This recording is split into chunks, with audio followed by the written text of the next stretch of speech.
Bienvenue dans cette review du premier tome de Senseiya The Lost Canvas. Pourquoi ce choix de manga? Bon, tout simplement parce que c'est le premier manga que j'ai lu et il garde une énorme place en moi. De plus, dans ce format, j'aimerais vous conter toute l'histoire de ce manga avant de donner une petite impression personnelle sur le tome assez rapide d'environ 1 minute. Ce format n'est donc pas réellement destiné à beaucoup de grandes réflexions sur ce qui est bien fait dans un manga, ce qui l'est moins. Je réserve ça pour des vidéos plus travaillées. Aujourd'hui, on s'assoit autour du feu et je serai Père Castor. Chapitre 1. Souvenir perdu. L'histoire commence sur une page où le narrateur contextualise l'histoire en expliquant que tous les 2 siècles se produit une guerre sainte entre Athéna et Hadès. Ainsi, le manga s'ancre dans l'univers Senseiya. Les chevaliers d'Athéna sont les chevaliers de l'espoir. Ils revêtent une armure sous le signe des constellations. Ainsi, de leurs poings, ils déchirent les cieux et écrasent les montagnes de leurs pieds. L'histoire se déroule au XVIIIe siècle, soit à la guerre sainte précédente celle de l'œuvre originale. Le manga débute sur la destruction d'un village, et l'on y retrouve Chion du Bélier, Doko de la Balance, Yato de la Licorne, mais aussi Tenma de Pégase, de retour dans son village natal, maudissant Hadès pour ce crime. Lorsque tout à coup Hadès apparaît, et Tenma l'identifie comme étant son ancien ami, son frère. Flashback. Nous sommes quelques années plus tôt dans ce même village, et des racailles en salopette, c'était spécial le XVIIIe siècle, s'amusaient à jeter des cailloux sur un chien, décidément ambiance chelou. Et Alone, l'homme gentil, se jette pour protéger l'animal et prend un caillou dans la tête. On apprend qu'il est à l'orphelinat et s'adonne à la peinture à l'église, afin que les brutes laissent tranquille, Alone monnaie sa liberté et celle du chien contre de la peinture chère, pour laquelle il économisait depuis des mois. C'est ainsi que Tenma rentre en scène. Lui aussi est orphelin et refuse que Lone se sépare si facilement de son bien, puis met une branlée aux brutes. On retrouve Lone en train de peindre à l'église, son tableau, et un homme mystérieux encense le travail d'artiste du jeune homme. L'homme est en réalité l'évêque de la cathédrale, dans laquelle Elone se rend, non sans mal d'ailleurs, pour observer le légendaire tableau qu'elle contient. Alors que personne ne peut le voir. Cette peinture est dit tellement belle que la pire des ordures fondra en larmes devant elle, donc elle est devenue le rêve de l'Aune. L'évêque demande au garçon pourquoi celui-ci n'a-t-il pas peint l'intérieur des yeux sur son tableau. Celui-ci répond qu'il n'a pas encore trouvé la bonne teinte de rouge. À cette réponse, l'évêque rétorque que l'humain atteint ses limites en termes de couleurs, qui ne sont que des illusions prodiguées par la lumière, alors que les tableaux comme celui de sa cathédrale sont peints avec de vraies couleurs. Ainsi, il indique au garçon où se procurer le rouge qu'il recherche tant. Au terme de l'ascension de la montagne décrite par le prêtre, Elone arrive dans un champ de fleurs semblable aux Champs-Élysées. Elone profite de ce paysage pour peindre un tableau.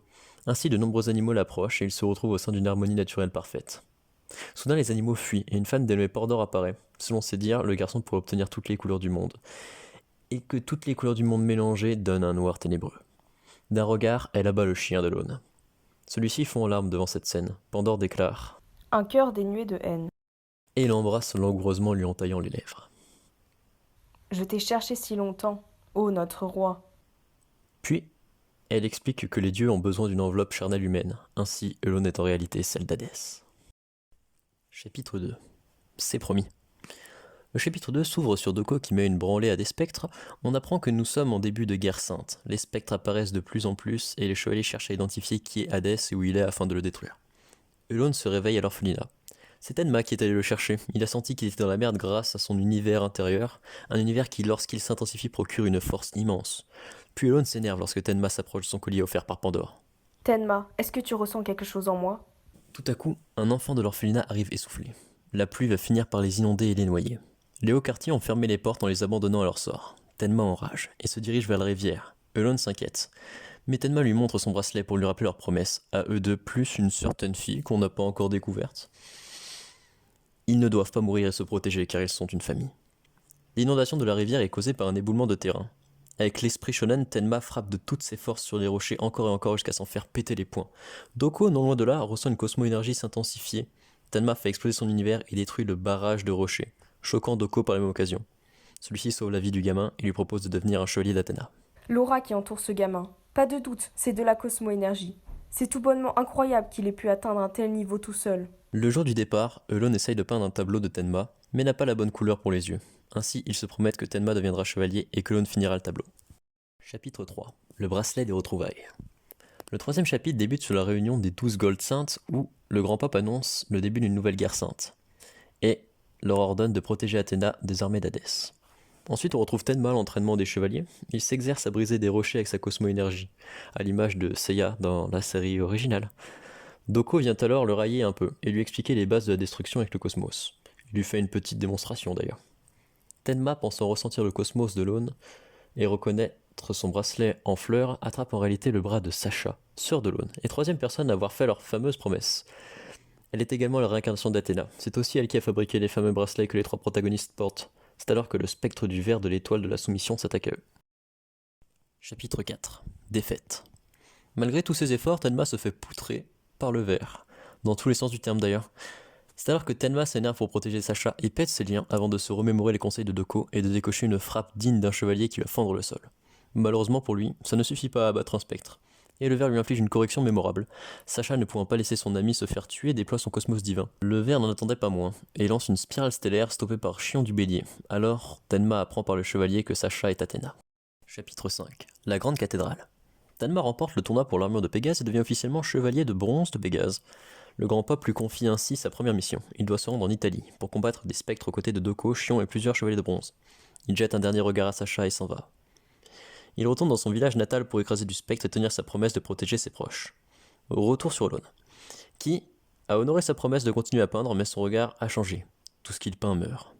Tenma, la vision que j'ai du monde est devenue cendre. J'ai perdu le goût de la peinture.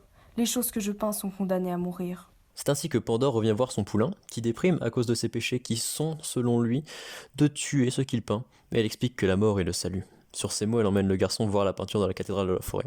C'est alors que l'évêque réapparaît et accompagne l'Aune qui veut voir cette fameuse peinture afin de se délivrer de ses fautes et d'être sauvé. Il veut le salut. Chapitre 6. L'éveil. La peinture est en réalité une peinture représentant Eulone en camouille, avec des cadavres l'escaladant et un sourire sur son visage. Eulone est décontenancé devant une telle scène. C'est alors que l'évêque révèle que l'Aune est l'enveloppe d'un dieu. Et il lui montre que les orphelins qu'il a peints quelques jours plus tôt gisent dans une mare de sang. Ainsi, tout d'abord choqué et paniqué, Eulone commence à voir en la mort le salut et la seule délivrance en ce monde. En cela, il a l'impression d'avoir sauvé tous ceux qu'il a tués avec ses peintures. Ils n'ont plus faim, plus peur, ils sont heureux. Ainsi, il s'affirme à présent comme étant Hadès, le dieu qui gouverne la mort. On retrouve Tenma qui s'infiltre dans les appartements de Sacha au sanctuaire pour parler du temps où ils étaient tous les trois enfants. C'est alors que les signes de la résurrection d'Hadès apparaissent, ainsi Athéna déclare la guerre sainte commencer. Bon, la partie résumée est terminée, c'est l'heure de la petite appréciation du tome. Bon, ce premier tome est sympathique, on sent toute la passion de Shiori Teshirogi, tellement les références à l'œuvre originale sont présentes et sympathiques. Son style est très différent de Kurumada, mais personnellement j'aime beaucoup. On attend d'un tome 1 l'introduction des persos, des enjeux, de l'univers. Bah, tout ça, en vrai, les introductions, à part peut-être Sacha, on peut dire qu'on s'attarde assez dessus et que c'est plutôt intéressant. Nombre d'enjeux sont introduits avec Hadès, la promesse, tout ça. On peut trouver des défauts, hein, comme le fait que les chevaliers d'or ressemblent beaucoup physiquement aux originaux, mais ce sera le sujet d'une autre vidéo.